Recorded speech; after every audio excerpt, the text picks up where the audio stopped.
Hi and welcome to today's video. Today I'm going to be unboxing and reviewing the Brustro's alcohol marker. So this one is, I picked it up for INR 120. So let's unbox this.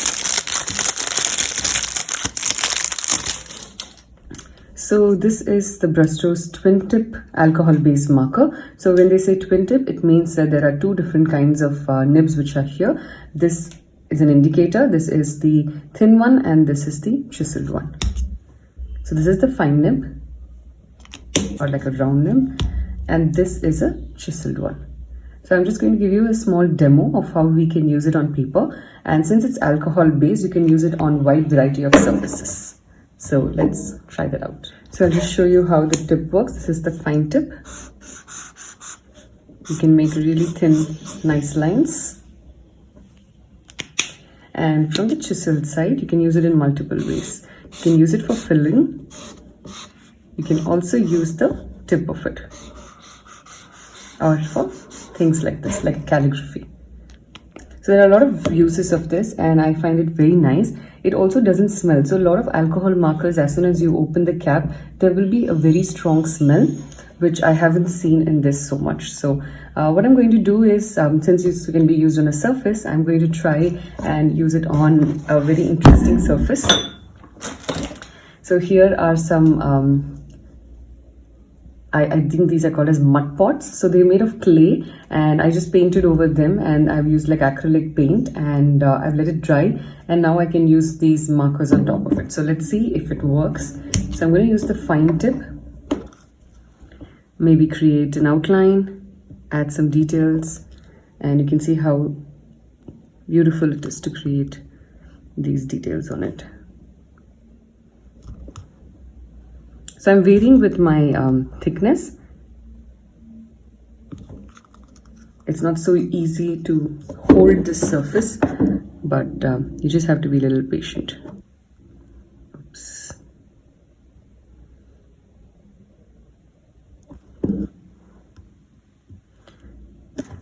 So I want to create some texture lines on top.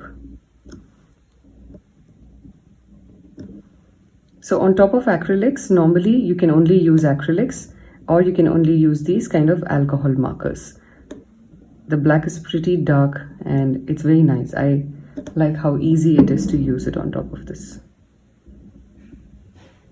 If your paint is too thick, like in certain areas, you can see that I have to go over it multiple times, but that's very normal.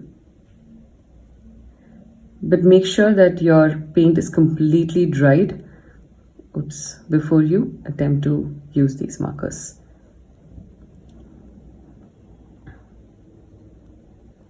So I'm just going to add a little more details throughout, and then I'll show you what it looks like. So I'm speeding up the video over here so you can see how I'm adding all the details inside, and it will give you an idea of the various things that you can do with it.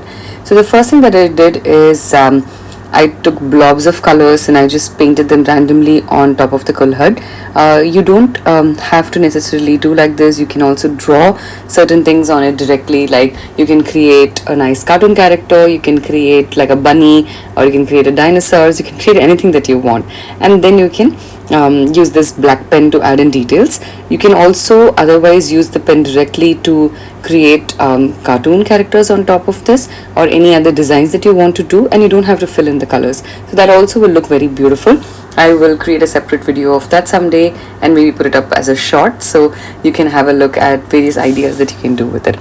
Since this kulhad has these textures on it, I'm finding it a little hard to add in the details, but otherwise it's still fine. It's not that difficult. You just need to like take a little time to get the hang of it. So I'm now using the chisel side of it, where the details are much easier for me to add, like for example long lines. This is what I meant by the texture. So you can see over here, since there's texture, it doesn't come in smoothly, so I have to like really wait a little bit and add in like more details. I have to fill it in as if I'm coloring. If it is a flat surface, the chisel lines will just come so perfectly, so it will become really easy for you. I'm just experimenting over here with different textures on top of my bubble clouds. Colorful bubble clouds is what I like to call them, and I really like how it's coming out so far. It looks very pretty, and I'm really enjoying the process. There's no specific thing in my mind. I'm just having fun, and sometimes it's the process that makes you really happy, and today's one of that. And it's ready. I think it looks so cute, and I am going to use it, I think, like a pen stand, or just to like put a few things inside. So I absolutely love it. It's going to be part of my desk decor in my studio. So you can use this pen on wide variety of surfaces like I just used right now, and it's permanent ink, so it is not going to go away. You can also use it on glass and other things. So experiment, have fun with it. So one way of storage, which is very important, is you have to make it lie down. Only then the ink will flow. Don't keep it this way, vertical. I think this is the size. It's probably small or something. I'm not really sure about this one. But you could, when you're going to buy, if you are going to a store, you can check if they have multiple versions of it, or you can also go to like any website and check about this. So I'm very happy with this marker, mainly because again, it does not stink. So it's very comfortable on my palette. So thank you so much for joining me for today's video. I hope this was useful for you to make your decision whether this marker will suffice for your needs. And I will see you soon for the next video. Bye-bye.